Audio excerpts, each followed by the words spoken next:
You are listening to Been There, Done That. We present some of the smartest people connected to the business of coffee. People who've succeeded in the tough grind of hospitality by staying ahead of the rest. So join us as we explore the secrets to their success and help you accelerate your business. This show is brought to you by the Coffee Commune, where the coffee community comes to collaborate. Enjoy the show. Hi, this is Phil DeBella and you're listening to another episode of Been There, Done That. And today we're switching it up, but I'm still bringing to you the experts in the industry as we do, people that have been there and done that, but we're switching it up. It's more of a discussion style. Today I wanted to choose one of the Hall of Famers in coffee in Australia that I have the pleasure of working with, and he's a shareholder here at the Coffee Commune. Mr. Raihaan Esat, welcome to the show. It's so good to be here again. I love doing these podcasts and I love having discussions with you, Phil. You're very good at it. And I thought what I wanted to talk about is cafes and three parts. Where have we come? So we're going to, part one will be leading up to what brought us to today. What did cafes look like? And how did they operate? Where are they right now? And where are they going in the future? And you first started in a cafe, I believe, in 2007. Yeah, it's been a long time now, and I look back on it and I go, what were cafes like back then? I was at university. I was a university student and was doing cafe work as a part-time job in between lectures at university. And well, we're going to explore that a bit further. And I first walked into a cafe, proper cafe in 1992. So it's a lot longer than that. But it's 92. So what does that make it now? 30 odd years. You would have seen some things. I certainly have, and we'll explore that and we'll unpack it. What cafes were like back then, what purpose did they serve? What did the staffing look like? What did wages look like? What did the price of a cup of coffee look like? And then we'll explore, bring it back to today, and then we'll talk a bit about the future. Put that futuristic hat on, and for people to understand, Ray started with me at DeBella Coffee in 2012.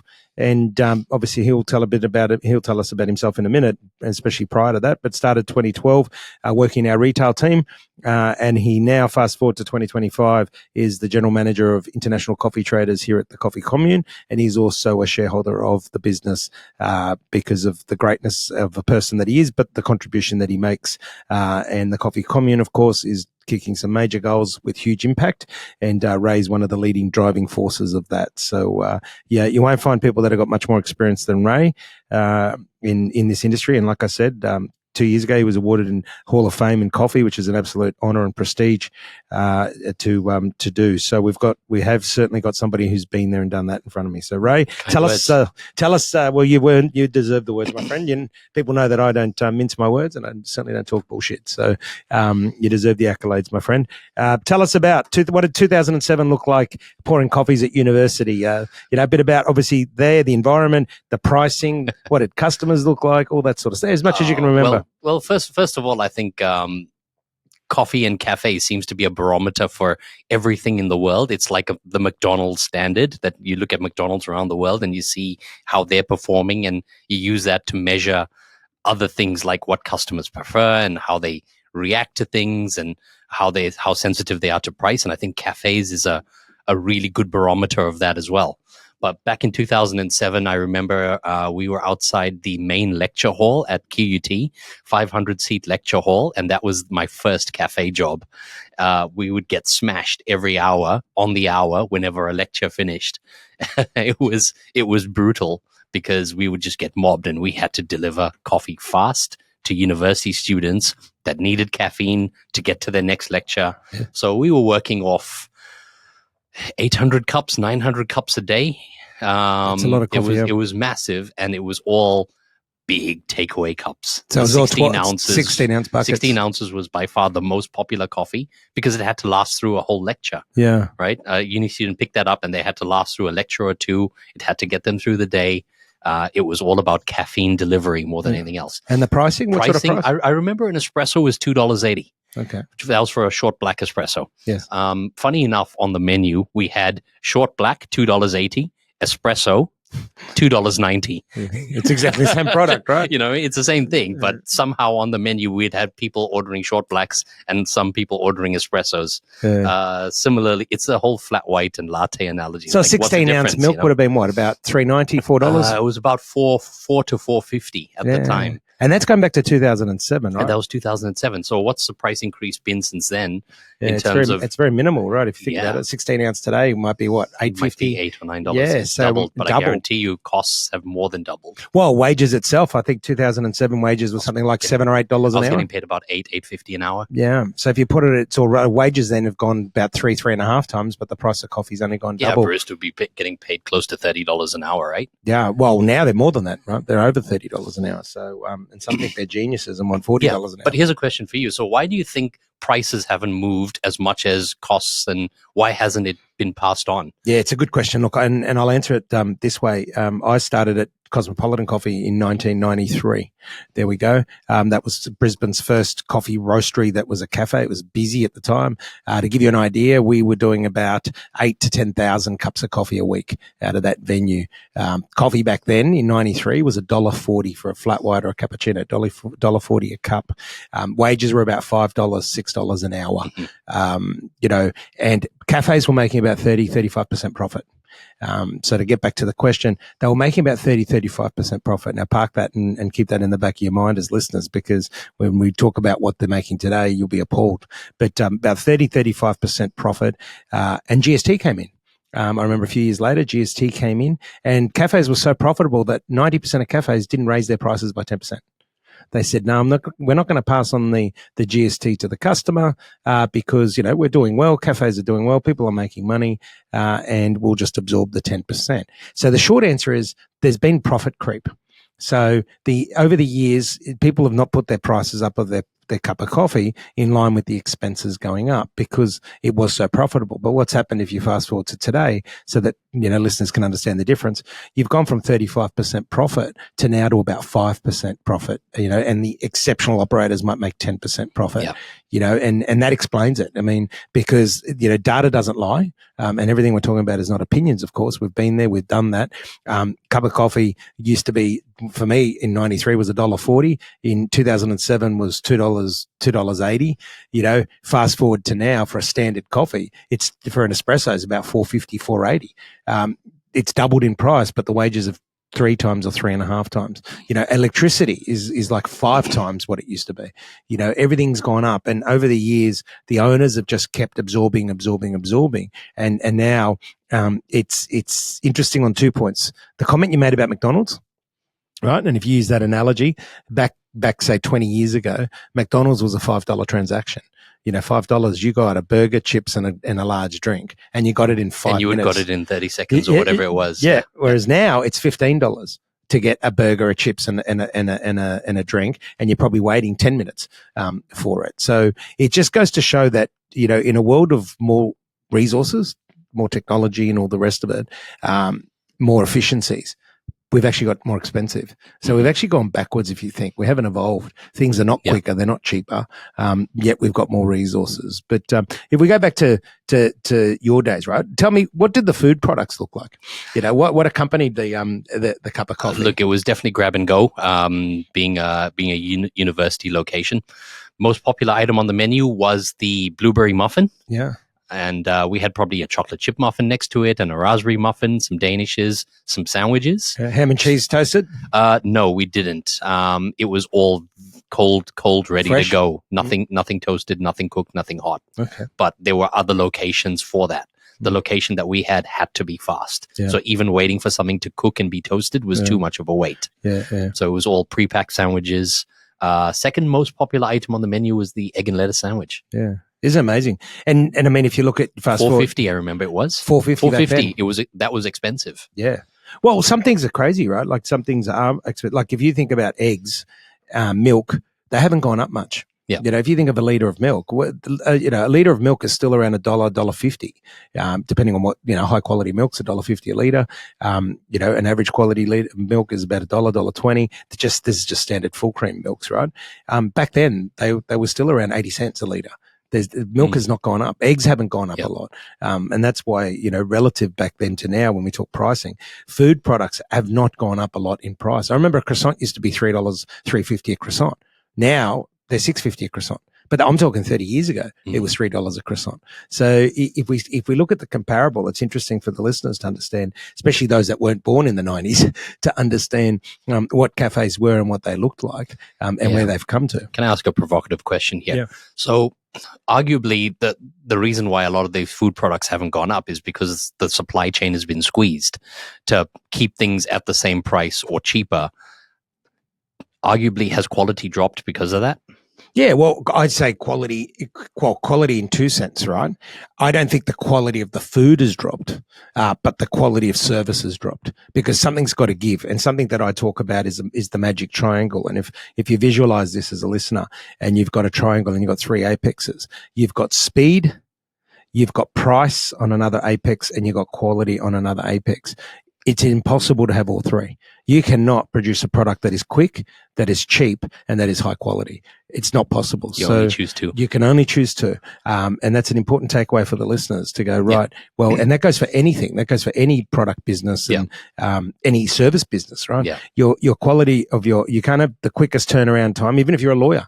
You can't have the quickest letter drawn up at the cheapest price and make sure it's an amazing quality letter. It's not possible. So what has dropped to me is the quality of food hasn't dropped, but the quality of service has definitely dropped. And McDonald's is a great example, right? They've gone up in price, but they can't deliver in 3 minutes anymore, right? You are waiting 5 minutes plus for their products, right?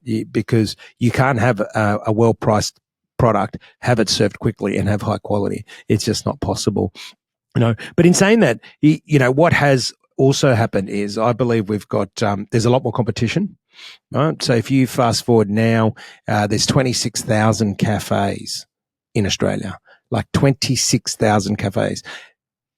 2019, there was just under 20,000. So between 2019 and 2025, we've gone from 19,500 cafes to over 26,000 cafes. A 25% increase. It's crazy, but right? Our population hasn't gone up that much, has it? Correct. And so what you've got is you've got more supply, less demand, and you get more squeezing of products, right? We're living in a world in the cafes today that you need to serve more customers to keep your revenue, whereas you used to work out and say, right, I'm serving 200 people a day. How do I get them to spend more money? But now 27,000 cafes in the market. Does that include barbershops that have a cafe? Does that include your laundromat that has a cafe? Coles and Woolworths that have coffee outlets in them now as well? Correct. It's really accessible, right? And then you throw in the offices are all upgrading their coffee and the rest of it. And it's a good way to really, let's fast track to what coffee looks like today. And that is, to me, and I'll set the platform now. What you've got is now, I'll go back. I'll close off let's call it the past 20 years, where an espresso bar served coffee and a cafe was virtually a restaurant. Cafe was a bistro, right? So, you like Cosmopolitan coffee. It served breakfast, lunch, dinner, right? Obviously you guys were you're an espresso bar where it was coffee and some grab and go and all the rest of it. Cafes were full-blown nearly restaurants, some of them, right? Or borderline bistros. Fast forward today. That served the market at the time. That's correct. What the major consumer needs were. Correct. What you've got now today is you've got the espresso bar, which is the small footprint, the person who does the grab and go and specialize in coffee. It's probably 20 to 40 square meters. It operates 6 hours a day. It's got 2 to 4 staff. That footprint, and we find that footprint is still making good money, and is sustainable. Then you've got the cafe. Now the cafe has changed completely. The cafe, using some of the obviously the cafes that are members here at the Commune, we've got over 1,200 different espresso bars and cafes that are members. So we get a good snapshot. The cafe is now, you'll say 6 a.m. till 3 p.m. It's got a kitchen in it. It'll do breakfast and lunch, but it doesn't open at dinner. Because what's happened is we've introduced a new category, which I call the specialty diner now. If there's specialized burger shops, there's specialized pizzerias, there's specialized Chinese, specialized Japanese, specialized steakhouses. It's specialty dining now. So that's interesting of what's happened. If we fast forward to today, is you've now got espresso bars, cafe, and you got specialty dining, and even fine dining's dropped off. So we're in that mix. Where does something like Starbucks fit in? Yeah, well, to me, Starbucks is the cafe, right? It's the borderline espresso bar to cafe because it doesn't have a kitchen. Some of obviously the new big superstores that they built.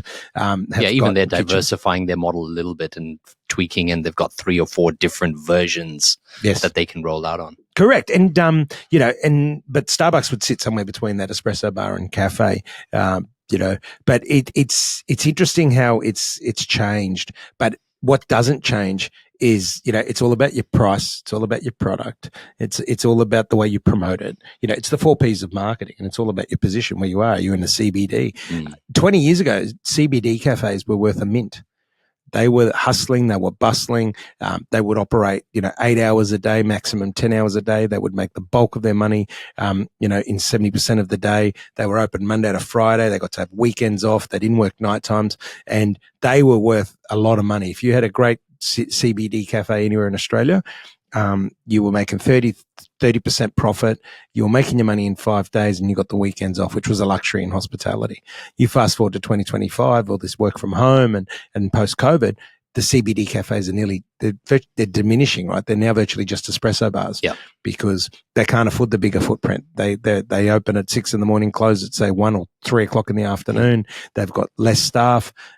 People whinge that it takes longer to get coffee, but if they want to serve coffee in 2 to 3 minutes, they need to have 5 baristas. Your coffee is going to cost $8 a coffee, which nobody wants. So it's amazing how that landscape. I mean, what are you seeing, Ray? Tell me your biggest. What do you see as the biggest change from what was to what is? Well, what you just said reminds me of a study I did with one of our clients. From the outside, you look at it, pumping business, looks like they're running a fantastic cafe, queues out the door. They've got a lot of people coming in, going. They're well known for high quality product, for doing it fast and efficiently. They're not the cheapest, but when we analyze their numbers, they're not making money. Yeah. And we're sitting there scratching our heads, kind of going, what's going on here?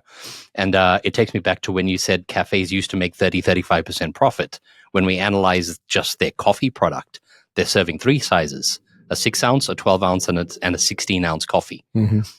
Which one do you think is the most profitable? Yeah, well, the 8 ounce. Well, the 8 ounce is the most profitable. But what's the most popular? 12 ounce. The 12 ounce. Yeah. You know what they were making on the 12 ounce? 12% profit. Mm-hmm. That got wiped out with 1 milk increase, with 1 wage increase, with 1. So they were making almost no money on their most profitable item that takes them the longest to put together, and that consumes the most resources. And you don't get the second buy either. Exactly. Because not many people are going to drink 2 12-ounce coffees, whereas they'll drink 2 6 ounces, right? Exactly. So it was a pricing problem, that they didn't understand the costs going into each product well enough. So from the outside, it looked like they were doing fantastic turnover, a lot of people coming through, but not hitting the numbers effectively.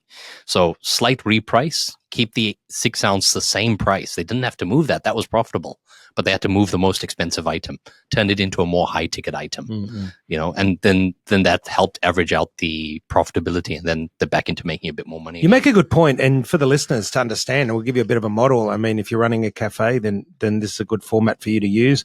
And if you're a cafe lover and goer, or attendee, then it'll help you understand pricing.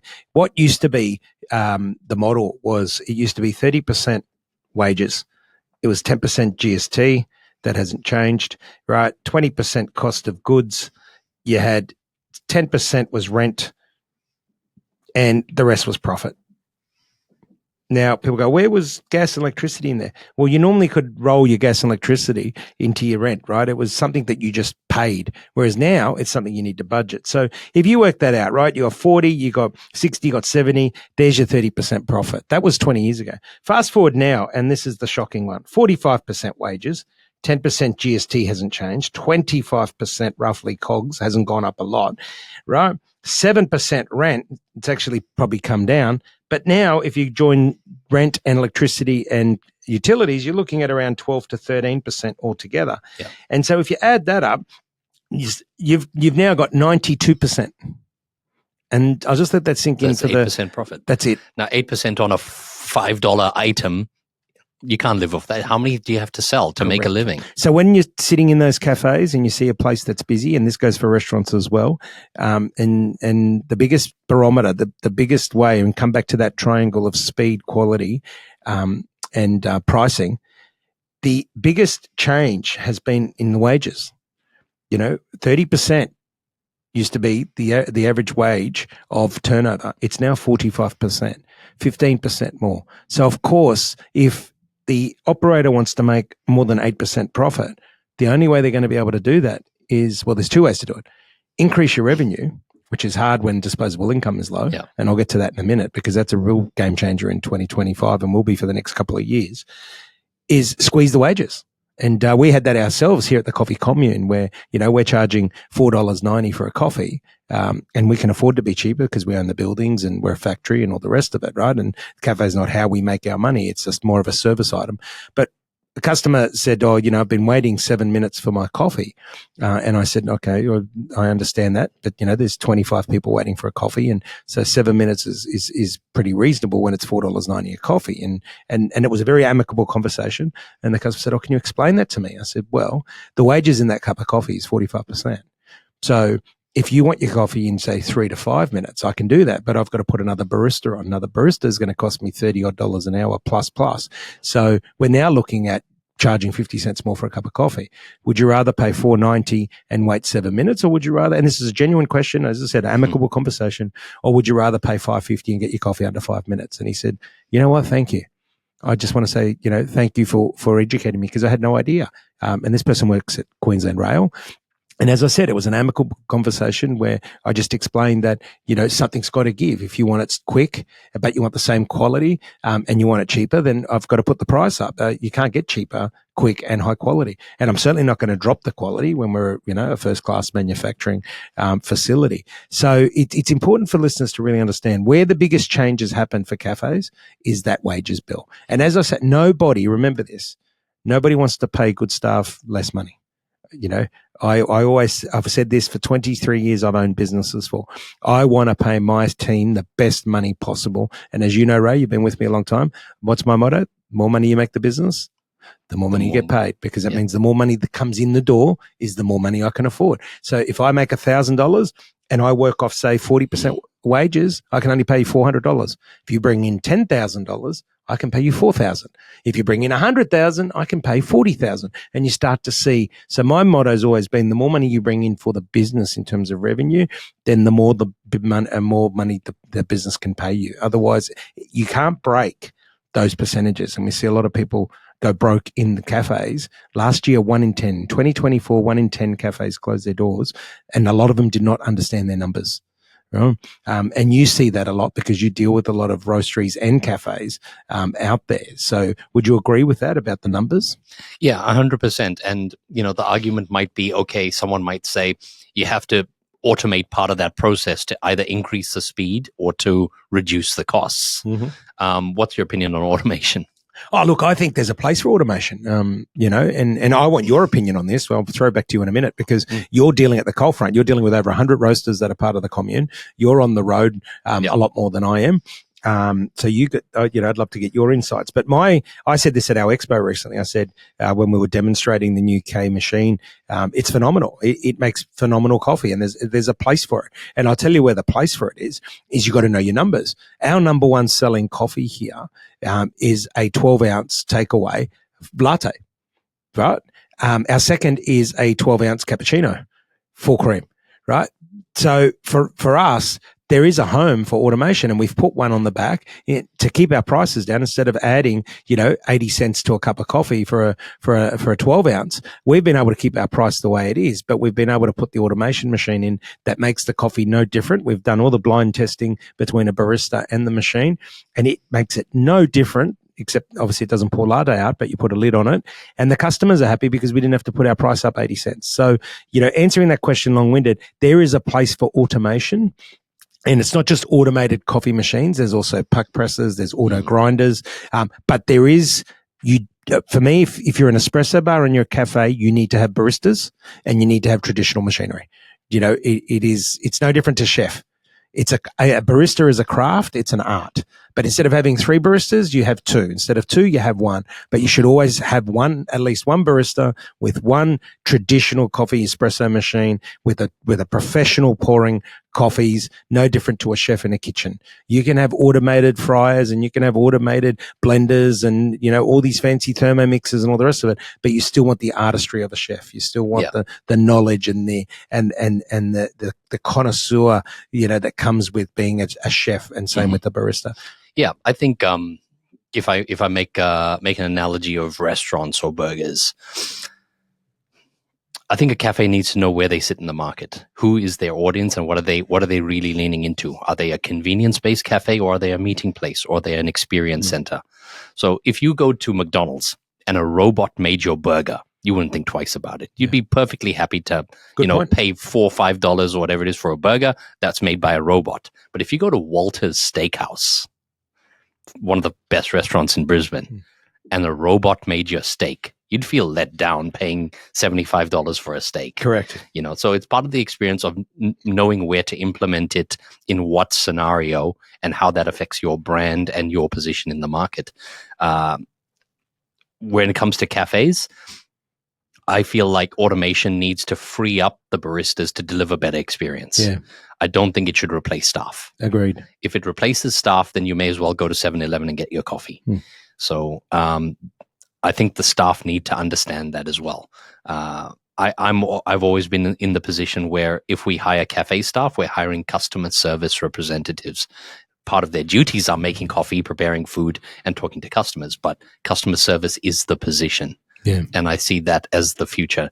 If you can go to anywhere and get the same level of coffee, automation arguably raises the floor on everything, because you can get a decent coffee anywhere now, even at 7-Eleven. The coffees are decent. It's it's a good point, because when we run the Love My Cafe Awards, and we're into the 3rd year this year.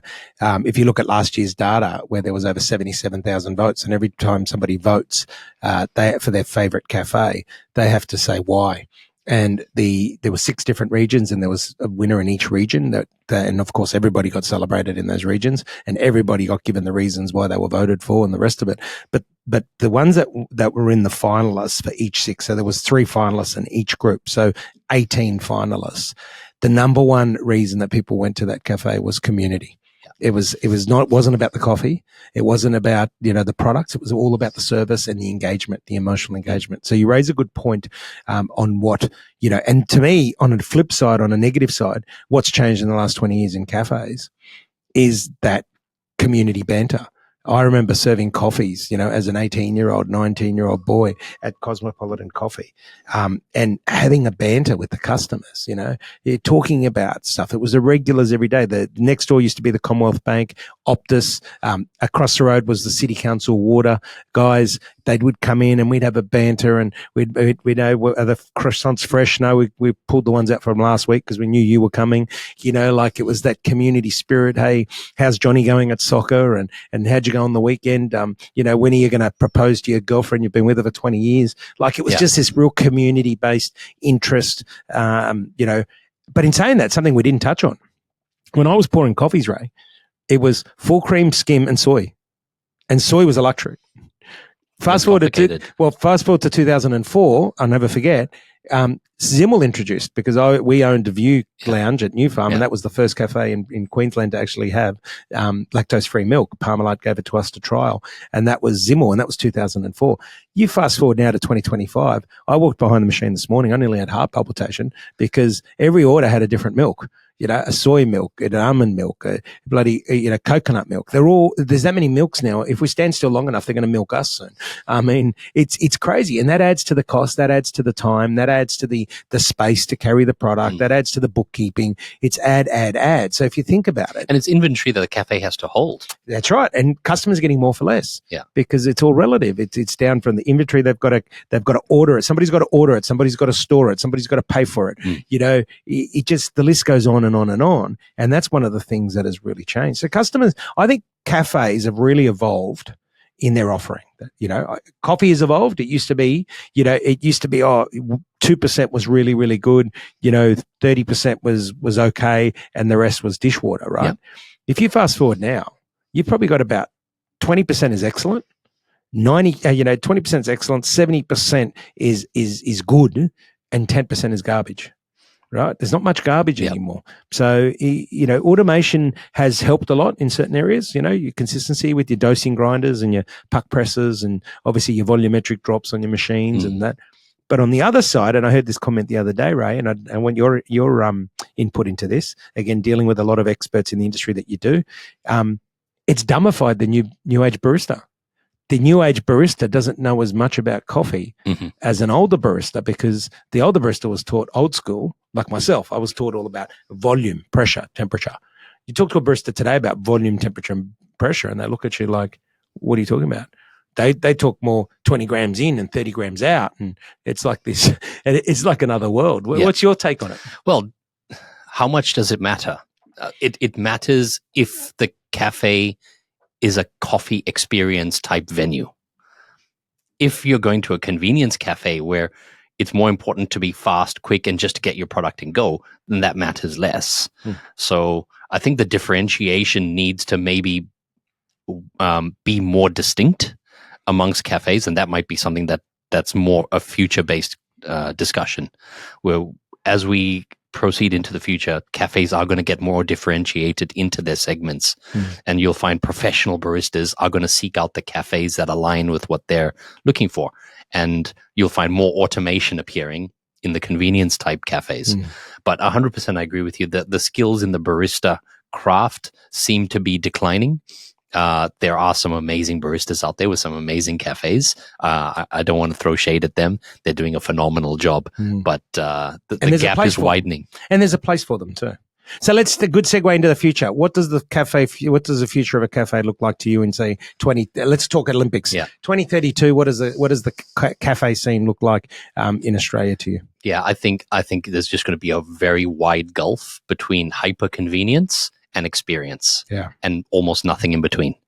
If I were to shortcut the answer, convenience, because that will be full of automation. It'll be like the 7-Eleven, the petrol station, that model where you can get lots of different things. You can get it quick, you can get it cheap, and you can get it done.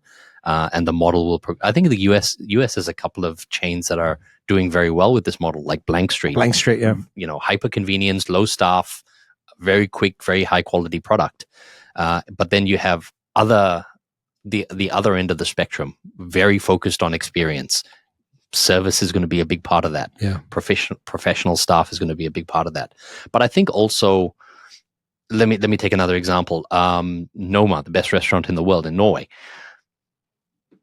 Most people will only eat there once in their life, and yet they are able to run a fantastic business that's profitable. So I think we're going to start seeing cafes appearing like that are more about focus on experience. Loyalty matters less. You won't go there every day or every week, but you might go there once a month. You might go there once a month. You'll spend $12 for a coffee. You'll spend more, but you'll get value for your money. You'll walk out feeling like, wow, that was money well spent. Yeah. Well, I'm not too far off your prediction, but I actually think what's going to replace the convenience externally will be the convenience at home. We're seeing it already. Now you can buy a $3,000 automated machine that makes coffee better than most baristas. I've got one at home, right? A Dr. Coffee machine, $3,000. It makes unbelievable coffee. You fast forward 10 years, the machines are going to get better and they're going to get cheaper. And I think every home will have one of these barista capable machines. So I agree with your concept that it'll be convenience and then experience. The convenience stuff I think will be at home and office. People, I see the rise of people buying coffee online or in store, coming into your store and buying your coffee for home. And I really do see that the convenience part's going to be picked up at home. Where it will grow externally is places that they're going there for something else. I mean, the Cheesecake Shop is trialing with us at the moment, right? Whether you're going there to get coffee, a cake, and we'll get a coffee. So you're not going there for a coffee. The coffee will be the secondary product. So I see the rise of what you're saying with the convenience coffees. I see that as a secondary product move. It's same with 7-Eleven. You're not going there for the coffee. You're going there to get something else, and you go, and I'll grab a coffee at the same time. But I do agree with that top end experience. It'll be amazing coffee with a story, served by professionals, charging a little bit more, and then you might have then your next level above, which is your fine dining of coffee, so to speak, where it's complete sensory, people in white coats and the rest of it. The one thing is for people to know that coffee consumption is on the increase. So the last part I want to explore, because there's an area that you master in, obviously, coffee shops can't operate without coffee, and coffee starts with green bean, which is sourced from all over the world. 45 countries around the world grow coffee. Consumption is increasing, production is decreasing, right? What does the price of a cup of coffee look like in 10 years if we keep trending the way we're trending now? Yeah, look, you always say it best. It's economics. It's supply and demand. And at the moment, the data on this is starting to get a little bit concerning. Coffee growth in consumption is 3 to 4% per year globally. Coffee increase in production is only 2 to 3% per annum. You can see the numbers are going to stack up very quickly. And last year, the difference between production and consumption was almost equal. Yeah, they were on par. They were on par for the first time ever. We had as much coffee as we could consume, and there was almost no excess. That's globally we're talking. So if every coffee in the world that was grown on a tree ended up in a cup, it was gone. It was used. There's no excess sitting around. And that's going to get tighter and tighter, at least over the next 5 years. At some point, coffee producing countries are going to go, oh, this is starting to become a very profitable business. They're going to find ways to increase their production and take advantage of that. But we're not talking, like, you can't just plant a tree now. Yeah, 4 years, right? And get coffee from it next season. It takes 4 to 5 years for a coffee plant to start producing a meaningful harvest. So at least for the next 5 years. So that's going to drive the prices up. It's right? going to drive and prices up. People got to understand, listeners, one of the things that's really changed in the last 5 years is that we've gone, the green beans have more than doubled in price. That's in the last 3 years, Colin. They've more than doubled in price, yet a bag of beans hasn't doubled in price. So it comes back to the same analogy we talked about with the coffee. The wages have gone 3 times what they were, but a cup of coffee's only gone 2 times. Green beans went double, but the price of a bag of finished beans didn't double. So, yeah, well, look, if you do the calculations, the transition from when green beans go up by $1 per kilo, what does that mean in the cup? It means about 2.5 cents in the cup for every dollar increase in green beans. So when green beans double in price, the cup price needs to go up, 15 to 20 cents. When that doesn't get passed on year after year after year, we have this compounding effect. And suddenly your cup price has to go from $5 to $8 because there's 10 years worth of increases that haven't been. And that's just the green bean. Throw on the wages, throw in the freight, throw in insurances. I mean, our insurance this year went up 24%. 24% increase in insurance. Electricity went up 44%. Gas went up 35%. These are all the things now that make their way into a cup of coffee. So, I mean, the point for the takeaway for the listeners is that it's got so much more complex when we talk about the cost of goods, when it goes into coffee, when it goes into a croissant, when it goes into a bacon and eggs. The compounding cost has gone through the roof, yet the customer can't. The cafe just can't put up their prices to the level that they should because disposable income is low. So we're caught in this terrible storm where the price of everything's gone up, but the disposable income, the money that people have to spend, has gone down. Yeah, but I see opportunity in that as well. We see the trend of more people drinking coffee at home. In fact, the IBIS World report that we saw last year indicated that consumers who drink coffee are unwilling to sacrifice coffee. They would rather sacrifice other things before they sacrifice how much coffee they drink. That's a good thing. What they are going to change is where they drink their coffee. So instead of having 2 coffees in a cafe, one might be at work or one might be at home. Yeah. So there's the opportunity there for cafes to start selling beans for consumers to take home, or work with their local areas and identify opportunities to sell coffee in other places, because people are not drinking less coffee. They're just looking for other places to drink it. Yeah, no, you make a good point. And one thing's for sure, which is great, and I've been saying this for many years, as you know, people won't stop drinking coffee. They'll just change where they drink it. They'll change how they drink it. They'll alternate between black and milks and different milks, but they'll always drink coffee. They might even drink decaf because there's amazing decafs around the world too. But they'll certainly still keep drinking coffee. They'll just change the way they drink it. And as you say, when there's a low time, there's always opportunity as well. But it just goes to show, and the purpose of this podcast was obviously to give people a bit of a taste.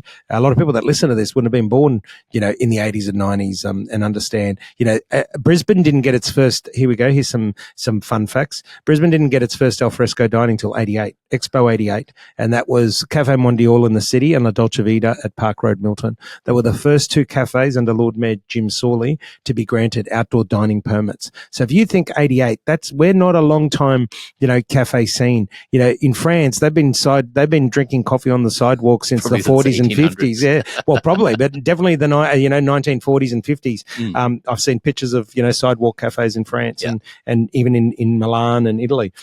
It really is. We're a young industry. I think we've got, the industry has grown. I love the industry. I know you are devoted to the industry, and it's an amazing industry for many reasons. But without a customer, you don't have a business. So one of the key things, obviously, is for the customers to understand what makes up behind the scenes. So when you're going to that local cafe of yours, or you're popping into any cafe, just be aware of what goes on and the hard work that the owners put into operating their business. Showing up every day, putting up with staff not showing up, all sorts of stuff that makes up, the hard world of cafes. And importantly, right now, like I said, most of them are making single digit profits if they're making any money at all.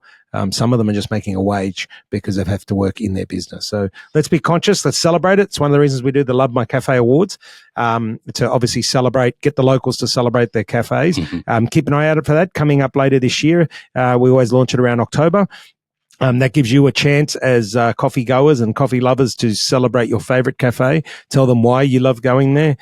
It is one of the highlights of the year because it celebrates the amazing job that cafe owners do. So, Ray, tell us what last thoughts and impressions that you want to leave with the listeners. This whole discussion has made me think about something that I saw in Storyteller Tactics, and they gave the example of Rolls-Royce. Rolls-Royce came out with a marketing campaign quite some time ago. When you're cruising down the highway in a Rolls-Royce, the loudest thing in the car is the electric clock.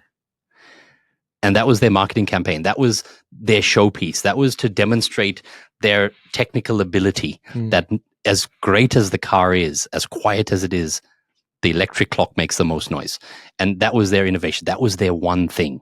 So for cafes, I'd love to see cafes really lean into their one thing. Yeah, great point. What is it that they do better than anyone else? What's the one thing that people are going to go and say, when you go to that cafe, you got to have that thing. Yeah, the coffee's great or the cake is great, but you've got to have that one thing. Yeah. What are you going to master? What are you going to be known for? What are you going to be known for? What are you going to stand out for? What's going to make you different from everyone else? Because the bar is getting higher on product now. Everyone's doing good coffee.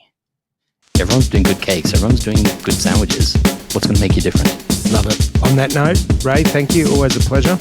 So you've been listening to Phil DeBella and Raihaan Esat from Coffee Commune and International Coffee Traders. We've been talking about the cafe scene, what was, what is, and what will be. Until next time, be well, be safe, be the best you can be. You've been listening to Been There, Done That. That's a wrap for today. Keep listening for more episodes of Been There and Done That. The Coffee Commune is here to help accelerate your potential. We want you to be better tomorrow than today.